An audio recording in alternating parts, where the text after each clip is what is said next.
ಮ್ಯಾನ್ಹೋಲ್ಗೆ 2 ಕಾರುಗಳು ಬಿದ್ದೋಗಿದೆ. ಅಂದ್ರೆ ಅದರ ವೀಲ್ ಸಿಕ್ಕಾಕೊಂಡಿರುತ್ತೆ.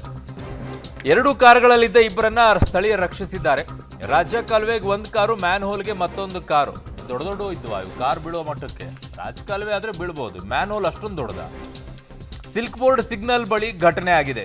ಮ್ಯಾನ್ಹೋಲ್ ಅಂತಂದ್ರೆ ಒಬ್ಬ ಮನುಷ್ಯ ಇಳಿಯುವಷ್ಟು ಜಾಗ ಮಾತ್ರ ಇರುತ್ತೆ, ಅದಕ್ಕೆ ಮ್ಯಾನ್ ಹೋಲ್ ಅಂತ ಕರೀತಾರೆ. ರಸ್ತೆ ತುಂಬಾ ಮಳೆ ನೀರು ತುಂಬಿದೆ. ಈ ಅವಾಂತರ ಆಗಿದೆ. ಸ್ವಲ್ಪದರಲ್ಲೇ ಪಾಪ ಜೀವಗಳು ಉಳ್ಕೊಂಡಿದೆ. ಅಯ್ಯೋ ಚೆನ್ನಾಗಿದೆ, ಇಷ್ಟು ದೊಡ್ಡದಾಗಿ. ಏನ್ರಿ ಇದು? ಈ ಪ್ರಮಾಣದಲ್ಲಿ ಈಗ ಕಾರ್ ಸಿಕ್ಕಾಕೊಂಡಿದೆ. ಪಾಪ ಅವ್ರನ್ನೆಲ್ಲ ರಕ್ಷಣೆ ಮಾಡಿದ್ದಾರೆ. 2 ಕಾರು, ಒಂದು ರಾಜ್ಯ ಕಾಲುವೆಗೆ 1 ಕಾರ್ ಬಿದ್ದಿದೆ, ಇನ್ನೊಂದು ಮ್ಯಾನ್ಹೋಲ್ಗೆ ಕಾರ್ ಬಿದ್ದಿದೆ. ಕಾಮಗಾರಿ ನಡೀತಾ ಇರುವಂಥ ಜಾಗ ಅಂತ ಕಾಣಿಸುತ್ತೆ. ಕಾಮಗಾರಿ ನಡೆಯುವಂಥ ಪಕ್ಕದಲ್ಲೇ ರಾಜ್ಯ ಕಾಲುವೆಗಳೆಲ್ಲ ಇದ್ದಾವೆ.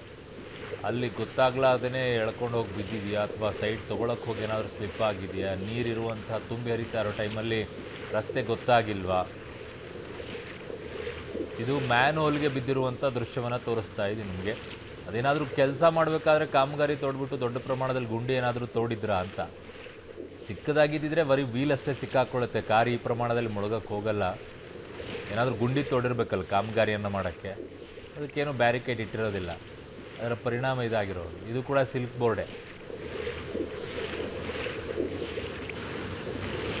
ಸಹೋದ್ಯೋಗಿ ಈಗ ಪ್ರಕಾಶ್ ಡಿ ರಾಂಪುರ್ ನನ್ನ ಸಂಪರ್ಕಕ್ಕೆ ಸಿಗ್ತಾ ಇದ್ದಾರೆ. ಪ್ರಕಾಶ್, ಒಂದು ಕಡೆಗೆ ಮೀನುಗಳು ರಸ್ತೆಯಲ್ಲಿ ಸಿಗ್ತಾ ಇದೆ, ಇನ್ನೊಂದು ಕಡೆಗೆ ಮ್ಯಾನ್ ಹೋಲು, ಒಬ್ಬ ಮನುಷ್ಯ ಇಳಿಯುವಷ್ಟು ಜಾಗದಲ್ಲಿ ಕಾರ್ ಹೆಂಗ್ ಬೀಳಕ್ಕಾಗುತ್ತೆ? ಏನಾದರೂ ಕಾಮಗಾರಿ ಮಾಡೋಕ್ಕೋ ಗುಂಡಿ ತೋಡಿದ್ರಾ? ಬ್ಯಾರಿಕೇಡ್ ಹಾಕಿರ್ಲಿಲ್ವಾ? ಏನು ಕತೆ?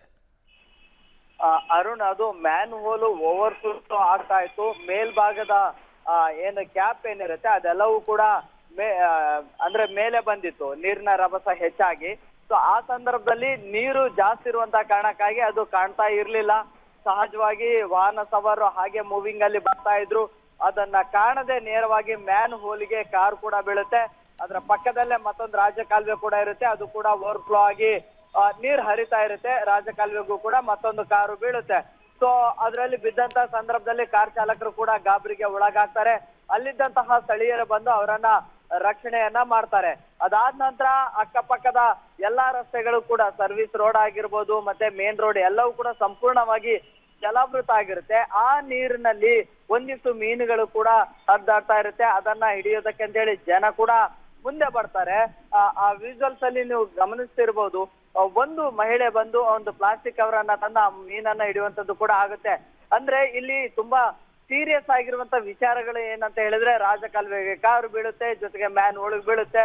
ಅಂದ್ರೆ ಈ ರೀತಿಯ ಅವಘಡಗಳು ಆಗ್ತಾ ಇರುವಂತಹ ಸಂದರ್ಭದಲ್ಲಿ ಪಾಲಿಕೆ ಇನ್ನೂ ಕೂಡ ಎಚ್ಚೆತ್ಕೊಳ್ಳಿಲ್ಲ. ಎಲ್ಲೆಲ್ಲಿ ತಗ್ಗು ಪ್ರದೇಶಗಳಿದಾವೆ ಅಥವಾ ರಾಜ ಕಾಲುವೆಗಳಿಗೆ ಎಲ್ಲಿ ತಡೆಗೋಡೆಗಳನ್ನ ನಿರ್ಮಿಸಿ ನೀರಿನ ಫ್ಲೋ ಅನ್ನ ತಡೆಗಟ್ಟಬೇಕಾಗಿತ್ತು, ಅದು ಯಾವುದು ಕೂಡ ಮಾಡಲಿಲ್ಲ. ಸೊ ಹೀಗಾಗಿ ಮಳೆ ಬಂದಂತ ಸಂದರ್ಭದಲ್ಲಿ ಒಂದಿಷ್ಟು ಹಾನಿ ಆಗೋದರ ಜೊತೆಗೆ ಜೀವಕ್ಕೆ ಒಂದಿಷ್ಟು ಸಮಸ್ಯೆಗಳು ಆಗುವಂತಹ ಘಟನೆಗಳು ಕೂಡ ಆಗ್ತಾ ಇದೆ. ಸೊ ಪಾಲಿಕೆ ಅಲರ್ಟ್ ಆಗ್ಬೇಕು, ಇಂಥವುಗಳನ್ನ ತಡೆಗಟ್ಟುವಂತ ನಿಟ್ಟಿನಲ್ಲಿ ಕಾರ್ಯಪ್ರವೃತ್ತರಾಗಬೇಕು. ಅರುಣ್. ಓಕೆ ಪ್ರಕಾಶ್, ನಿಮ್ಮೆಲ್ಲ ಮಾಹಿತಿಗೆ ಧನ್ಯವಾದಗಳು.